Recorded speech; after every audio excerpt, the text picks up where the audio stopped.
Senéis, cada vez mais importante e agora ainda mais importante na atenção primária em saúde. A gente vai falar desse tema e vai explicar o porquê desse aumento da importância do Senéis na atenção primária em saúde, mas esse vídeo também a gente vai falar da média e da alta complexidade, então fica comigo, engaja, deixa logo o seu like, a sua curtida. É mais rápido do que um tempo de um gole de café. Então deixa logo o seu like, deixa logo o seu comentário, se inscreve aqui no canal e apoia a gente lá na nossa página do Instagram, Jamerson_J, Jamerson 2S-O-N, Jamerson_J. Vamos lá, fica comigo. Então a primeira coisa, se você ainda não conhece, vai conhecer.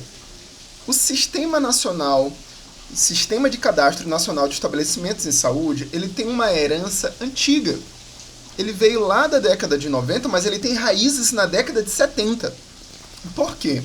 O Ministério da Saúde precisava cadastrar os estabelecimentos, principalmente os hospitais, ainda na década de 70, para que depois os recursos fossem repassados a esses hospitais pelos serviços prestados. Muito tempo atrás. Na década de 90, esses cadastros viraram fichas de estabelecimentos, foram informatizados e assim nasceu o Sistema de Cadastro Nacional de Estabelecimentos em Saúde. Hoje, o Senéis ele não cadastra somente estabelecimentos, ele cadastra estabelecimentos, os serviços que são prestados nesses estabelecimentos, os profissionais e as equipes de profissionais, ou seja, e ainda também cadastra os serviços públicos e não públicos, para que possam ser vistos pelo Sistema Único de Saúde, tá bom? Então, para você virar um profissional de saúde, também precisa ter o seu cadastro no Senéis.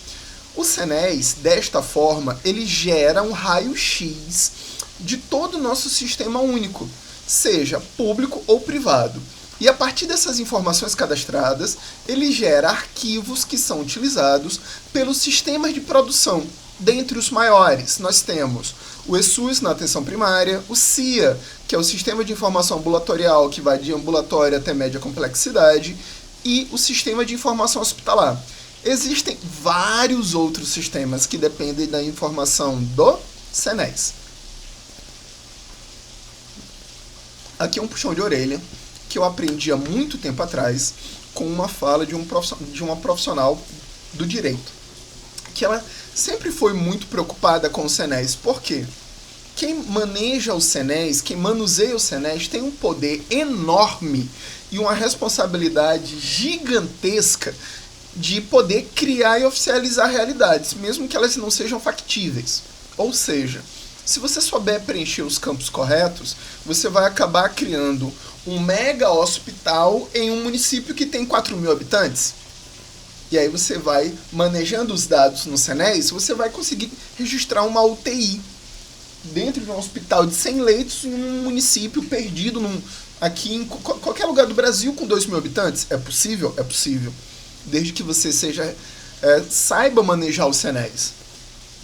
O Senéis, ele cria essa realidade, né, quase uma terra muito acolhedora para a criatividade, uma terra do Peter Pan, mas essa realidade ela não precisa ser falseada. O ideal do Senéis é que os dados que estão lá sejam um espelho da realidade, mas nem sempre é. Daí nós temos várias reportagens, várias, sobre fraudes na saúde a partir de dados não reais de serviços que não existem.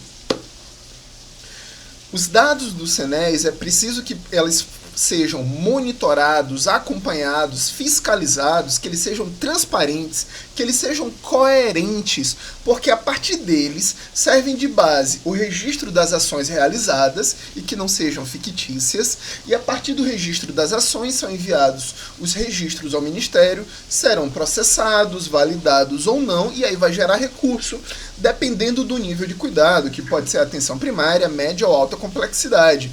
Então, a gestão do Senéis, ela pode gerar arrecadação, sim. Segundo, ela tem que atender prazos de envio de arquivos ao Ministério. Terceiro, ela tem que atender regras de cadastro de informações de estabelecimentos, serviços, equipes e profissionais.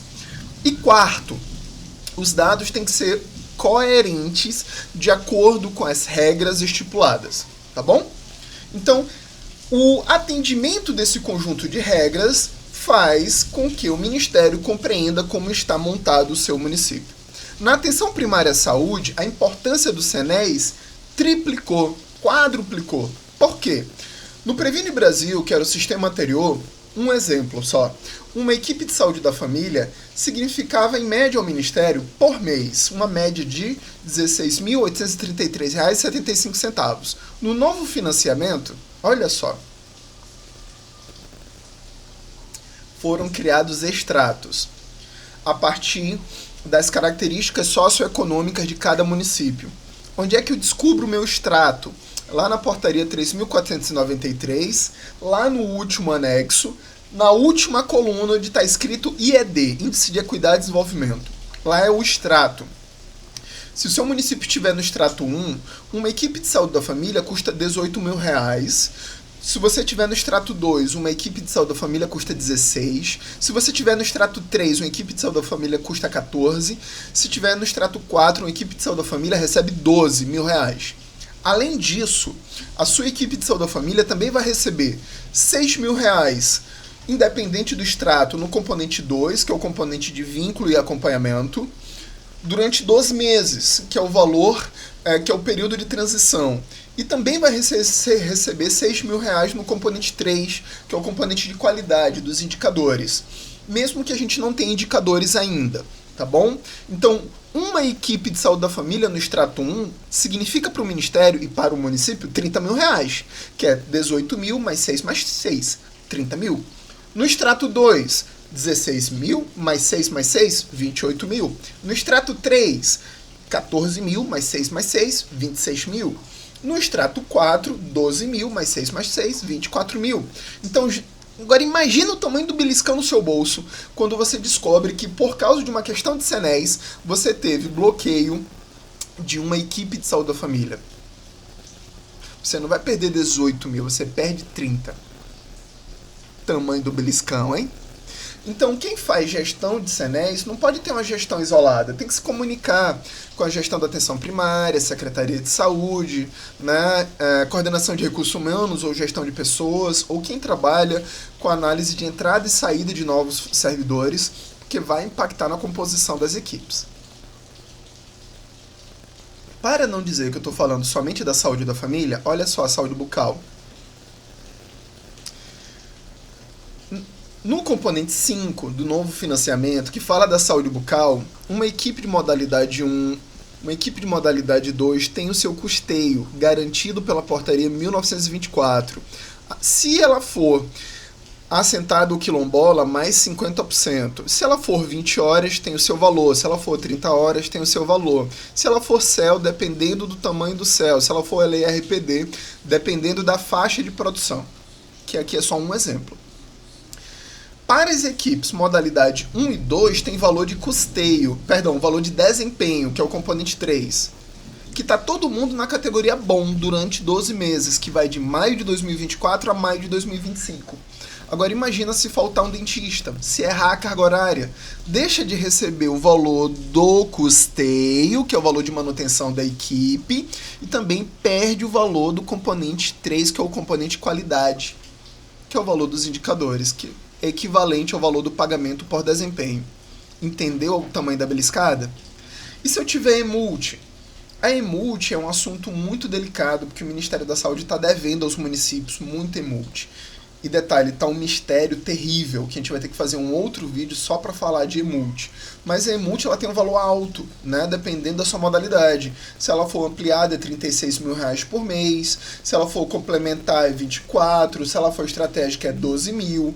Se eles tiverem a adesão ao incentivo para atendimento remoto é mais de 2.500, isso é só o valor de custeio. E todas essas modalidades também vai ter categoria de desempenho bom lá no componente 3. Agora imagina se eu perder uma equipe por não completude da equipe, ou se tiver CBO errado, ou carga horária que não atenda, eu perco o custeio e perco o desempenho. Faz falta, né? E, para fechar, ACS. Os ACS eles têm piso de dois salários mínimos, que dá, em 2024, R$ 2.824 para vínculo direto. O Ministério da Saúde paga os 2 salários mínimos, repassa aos municípios e os municípios repassam aos seus profissionais, agente comunitário de saúde, para quem é vínculo direto. Para quem é vínculo indireto, o valor é menor, é R$ 1.550, e o município paga a diferença. O que acontece? Agora imagina se eu tiver 10 agentes comunitários de saúde com carga horária menor do que 40 horas, eu não vou receber nada. Ou se eu tiver 10 agentes comunitários de saúde de vínculo direto e a pessoa do SENES colocar como vínculo indireto, quanto eu vou perder? Então veja o tamanho da responsabilidade. Chegando nas considerações. Pessoal, fazer gestão do SENES, infelizmente, na maioria dos municípios é algo muito solitário, que está sob a responsabilidade de somente uma pessoa. E isso é receita para dar errado. A gestão do SENES ela tem que ser dependente, coerente, ligada a vários setores, como controle e avaliação, auditoria e planejamento. A gestão de cada pasta, por exemplo, coordenação de atenção primária, coordenação de vigilância, coordenação de saúde bucal, saúde mental e multi. Na média, coordenação da alta. Por quê? Registros inadequados no SENES impactam diretamente na existência dos serviços, na coerência dos dados e no repasse de recursos. Imagina se eu registrar errado um hospital. Todos os serviços que estão lá dentro podem ser glosados. O que significa glosa? Eu tenho o hospital, tenho os profissionais, tenho as habilitações, tenho os insumos. Presto o serviço, atendo a população, registro tudo corretamente no CIA e no SIH. E aí, no final do mês, depois do processamento, o Ministério glosa tudo e ignora, não valida, porque o seu estabelecimento está na categoria errada. Agora, imagina o tamanho do prejuízo. E isso acontece. Ou serviços que são de média complexidade sendo realizados na atenção básica. Glosa tudo, porque a atenção básica não é para fazer média. E por aí vai, tantas confusões de SENES. E o pior, não são as confusões, são as fraudes. Quando intencionalmente são colocados dados de realidades que não existem, dados fictícios, para que serviços de média e alta sejam registrados onde não existe. Isso aconteceu em relação a tratamento de Covid. Isso aconteceu antes do tratamento da Covid em várias outras situações. Isso também acontece hoje em dia na atenção primária, quando deixam no SENES profissionais que já saíram das equipes. Teve profissional há tempos atrás que já morreu e não foi retirado do SENES só para que aquela equipe não ficasse incompleta no SENES e que ela não viesse a ser, não ficasse incompleta e não perdesse recurso pelo Ministério, e o profissional já tinha morrido.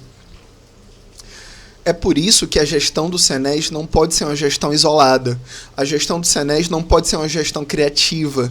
A gestão do SENES tem que ser interligada com as pastas técnicas de cada área, atenção primária, média e alta complexidade. E ela também tem que ser atualizada mensalmente. Por quê? Se entra profissional e sai profissional, o SENES tem que estar atualizado. Se chega novas habilitações em determinados serviços, se os serviços mudam de lugar, se tem reforma, ampliação, redução, tudo isso tem que estar espelhado e, primeiramente, atualizado no SENES. Então, quem mexe com o SENES tem que saber o que está fazendo, mas não pode ser criativo. Tem que ser transparente as informações no SENES. Muitas vezes não é. Você, coordenador, coordenadora de pasta, estude o SENES. Por mais que você diz, detesto o SENES, estude o SENES. Isso impacta não somente em repasses financeiros, mas impacta em políticas públicas e pode impactar em punições legais para a sua gestão. Tá bom? E aí, gostou do material? Fez sentido para você? Chegou até aqui? Muito obrigado. Deixa logo o seu coraçãozinho, curta, deixa o dedo aí no like, se inscreva e ative as notificações, que é o sininho lá de cima, e encaminhe esse vídeo para chegar a mais pessoas. E também me segue lá no Instagram, Jamerson, 2SON_J. Vai ser um prazer ter você lá no Instagram e também aqui. dê uma força na nossa página do Instagram e faça ela chegar na mesma quantidade de seguidores que tem aqui no YouTube, e a gente vai continuar crescendo. A gente tem a meta de chegar a 20 mil seguidores, a próxima meta, e superar. E lá no Instagram a gente tem a meta de igualar os seguidores que tem aqui no YouTube, tá bom? E continuar crescendo. Então, muito obrigado, a gente se encontra aqui num próximo vídeo. O que é que você achou desse vídeo? Deixa o seu comentário.